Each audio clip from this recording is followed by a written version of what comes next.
Passionnés de voile et de course au large, bonjour et bienvenue dans ce nouvel épisode d'Actu Large, l'émission où je vous résume l'actualité de la course au large tous les mercredis à 18h. Aujourd'hui, dans un premier temps, on va parler de la 30 en double qui est partie il y a une semaine et qui est actuellement aux Canaries. Alors à l'heure où j'enregistre, ils sont en train de passer les Canaries. Quand vous allez regarder, ils auront passé les Canaries un petit peu, mais ils n'auront pas fait non plus plusieurs centaines de milles, ils seront voilà un peu après. Mais voilà, du coup on va en parler. Ensuite, on va parler de Romain Tanazio qui a mis à l'eau son nouveau bateau, qui est l'ancien bateau de Boris Herman, on va en parler. Ensuite, on va parler de Erwan Leroux qui revient en multi 50, enfin en Ocean 50. On va en parler parce que c'est plutôt une bonne nouvelle et en plus il revient avec un très bon bateau, donc franchement ça va être cool à suivre. Et enfin, on va parler du Pro Sailing Tour en Ocean 50, on parle deux fois d'Ocean 50 aujourd'hui. À Brest qui part aujourd'hui, donc ce soir, à l'heure où j'enregistre, ils ne sont pas encore partis puisque j'enregistre ça mercredi matin, mais ils seront partis, je pense qu'à l'heure où vous regarderez, ils seront partis pour un petit parcours de 125 000 et puis après il y aura les parcours dans la rade de Brest, ça va être génial. Du coup, je vous rappelle que si vous voulez rien louper des prochaines vidéos, n'hésitez pas à vous abonner et à activer la petite cloche des notifications. Et si vous voulez me suivre en live sur Twitch, je suis en live le mardi, jeudi, vendredi et samedi à 16h normalement, sauf exception. Des fois je peux stream le lundi, ça arrive. Et là je peux pas stream samedi puisque je suis encore en formation, voilà.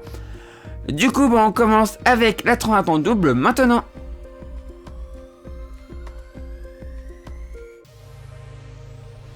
Ils sont partis du coup mercredi dernier dans les conditions qu'on avait annoncées. Et ça a descendu relativement vite, même si c'était du prêt dans un premier temps, comme annoncé. C'est descendu assez rapidement. Et on a eu tout de suite quand même les cadors qui se sont bien montrés. Donc on voit tout de suite la descente du golfe de Gascogne. On va regarder toute cette descente jusqu'au moment actuel du coup. Donc on voit que dans un premier temps c'est assez serré. Les concurrents sont assez serrés les uns aux autres. On va voir qu'à l'heure actuelle, c'est plus trop le cas en fait. Et on voit quand même déjà quelques-uns qui sont largués. Ça commence à se faire un peu larguer par derrière, mais voilà, c'est normal. C'est juste normal. Certaines personnes qui tentaient déjà des options dans le golfe de Gascogne, ça je m'y attendais vraiment pas. Mais ça a tenté de l'option. Pas sûr que ce soit la meilleure des choses à faire quand vous êtes dans une descente comme ça où de toute façon la ligne droite, voilà, vous voyez c'est quasi ligne droite.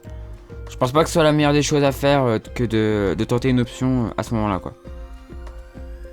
En plus la route est encore longue après donc vraiment pas sûr. Et on arrive du coup au Cap Finistère. Là, pas trop de grosses stratégies. On va voir que voilà, bon, il y a quand même, ça passe pas en direct. Faut quand même jouer un peu le long de la côte. Le vent re-rentre avec la dépression. Hop. Et il y a quand même deux petits malins qui tentent l'option au large. Alors on voit que voilà, c'est à ce moment-là que eux se font larguer. On a quand même deux petits malins qui tentent l'option de passer au large. Donc Violette d'Orange qui tente l'option. Et Estelle Grec avec son coéquipier. Et on voit que cette option finalement... alors, ils perdent pas énormément. Ils perdent un peu quand même, mais ils perdent pas énormément. Ils finissent par revenir. Par contre derrière, voilà, le trou est fait. Et on a déjà deux bateaux largués quoi.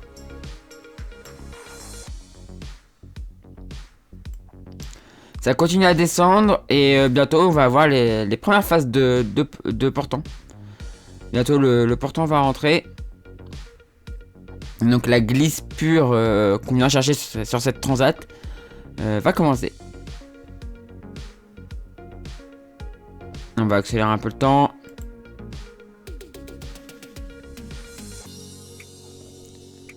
Le petit passage du DST où mon cher Tanguy a tenté une option qu'il a regretté un peu par la suite, mais bon. Il a tenté de passer intérieur DST, les autres sont passés à l'extérieur et finalement ça leur a coûté un peu de temps et un peu de mille.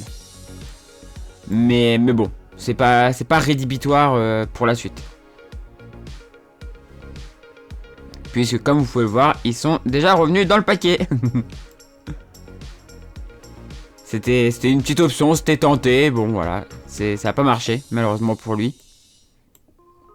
Et là voilà, on voit que ça s'étale un petit peu, mais c'est quand même encore relativement serré. Hein.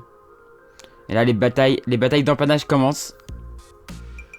Le portant a commencé et c'est le début des batailles d'empannage.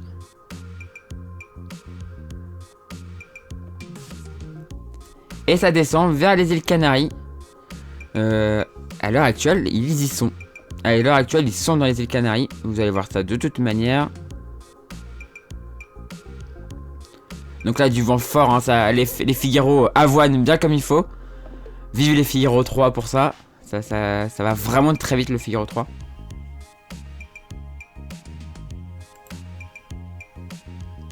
Hop, et on va bientôt arriver à la position actuelle. Et vous voyez que derrière, c'est complètement largué, hein, vraiment. La position actuelle, elle est ici. Voilà.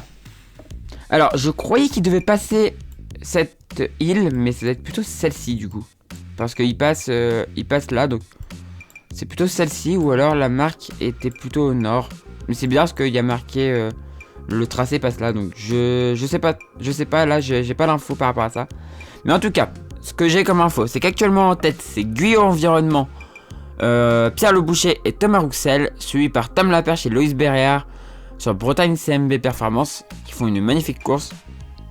Et en troisième place, du coup, Elodie Bonafouz et Corentin Auro, qui sur Bretagne CMB Océane. Ils font une course géniale. Ils ont pris un risque en option, mais ils sont très bien placés. Et en quatrième position, on retrouve Alexis Loison et Guillaume Pirouel sur Région Normandie. Et ça savez que ça me fait très plaisir. On va regarder le placement des gens que je connais. Groupe Gilbert, Fabien Delahaye et Anthony Marchand sont 9ème. Enfin, Fabien, c'est juste parce qu'il est normand. Et Tanguy Le Turquet et Corentin Duguet, Tanguy que je connais, qui est sur Keguiner Innoveo, ils sont 10ème. Donc plutôt bien placés quand même. Hein. Ça se bat bien. Et par contre, à l'heure actuelle, bah, là, on a déjà des largués. On a des largués, dont un vraiment bien largué.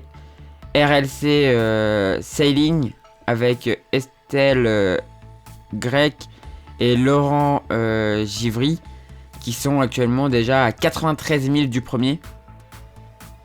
Donc c'est déjà énorme en fait pour un Figaro. Et bah, là on a deux autres largués avec Violette, pareil, qui est un peu largué, qui est actuellement à 43 000 du premier.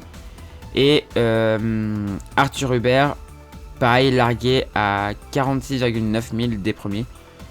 Donc bah, ça a déjà un petit peu largué par derrière. Il va falloir faire attention de ne pas se faire plus larguer. Par exemple, Tanguy est déjà à 19 000. Donc attention à ne pas se faire plus larguer que ça. On va tout de suite aller voir du coup le routage. Et vous allez voir que le routage pour la suite est assez spécial. Le routage pour les prochains jours, avec une arrivée pour l'instant, d'après les routages prévus le 31 mai. On va lancer un peu la route et vous allez voir que... Alors c'est une route nord, ce qui est assez très nord en plus, hein, vraiment. Alors dans un premier temps du portant normal, mais aller chercher aussi nord que ça, c'est assez rare. Du portant, donc ça c'est totalement normal dans un premier temps. Mais vous allez voir que, hop, vent de sud, enfin un vent relativement sud, ça c'est beaucoup plus rare. Et ensuite du près, dans du vent, ça c'est encore plus rare. Mais du coup on va chercher nord pour essayer d'avoir du vent. On voit qu'au sud c'est très peu venteux. Est-ce qu'il y en a qui vont quand même tenter l'option d'aller ici, d'aller jouer dans les alizés au sud là? Je pense que les plus désespérés, ceux qui sont le plus loin, vont peut-être essayer, à voir. Mais je pense pas que les premiers vont plutôt se marquer à la culotte. Mais voilà. Peut-être une option à tenter pour la suite. Et ensuite le vent revient au portant. Une zone avec peu de vent au milieu hein, quand même. C'est ça qu'il faut éviter. C'est une grande zone sans vent au milieu. Et on a le choix de passer soit au nord soit au sud. Là le routage me dit de passer au nord. Mais je pense que l'option sud peut peut-être passer aussi. Même si on voit que voilà, il y a plus de vent quand même au nord, mais il y aura du près et tout, donc à voir. À voir si ça va tenter une nouvelle option. Voilà. Et bah du coup on a fini avec cette Tornade double et on passe tout de suite à la suite. Hier a été mis à l'eau le nouvel IMOCA de Romain Attanasio. Cet IMOCA n'est autre que l'ancien bateau de Boris Herman qui lui se fait construire un bateau neuf. Cette mise à l'eau s'est accompagnée par la vue d'un nouveau sponsor, Fortinet, qui s'est engagé jusqu'au Vendée Globe et donne une belle couleur noire au bateau. Romain rentre avec cet achat et cette mise à l'eau dans les skippers capables de jouer les belles places sur les courses auxquelles il va participer. C'est tout ce qu'on lui souhaite. Et on suivra ça très attentivement dans Actu Large. Après quelques années à naviguer sur plein de supports différents, Erwan Leroux revient en Ocean 50 sur un excellent bateau car il s'agit d'un des derniers bateaux mis à l'eau, l'ancien Planet Warrior mis à l'eau en septembre 2020. Erwan dispose donc d'un excellent bateau qui devra lui permettre de rejouer les premiers rôles sur le Pro Sailing Tour 2021 et 2022, sur la Transject Vabre 2021 et la Route du Rhum 2022.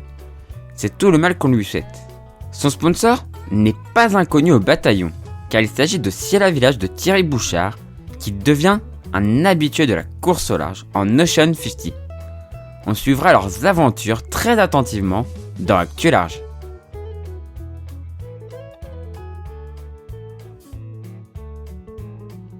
Ça y est, c'est aujourd'hui que commence à Brest le Pro Sailing Tour en Ocean 50. Les bateaux sont partis ce soir pour un parcours d'environ 125 000 qui les mènera un peu au large avant de revenir à Brest et de s'affronter sur des parcours dans la rade. Ça va être génial à suivre. C'est 6 Ocean 50 qui vont s'affronter dans cette rade magnifique. On suivra ça très attentivement dans Actu Large. Voilà, j'espère que cette vidéo vous a plu. Si c'est le cas, n'hésitez pas à mettre un pouce en l'air, à la commenter et à la partager. Si vous n'êtes toujours pas abonné à la chaîne, n'hésitez pas à vous abonner pour ne rater des prochaines vidéos. Et si vous voulez aider financièrement la chaîne, n'hésitez pas à faire un tour sur Utip ou Tipeee.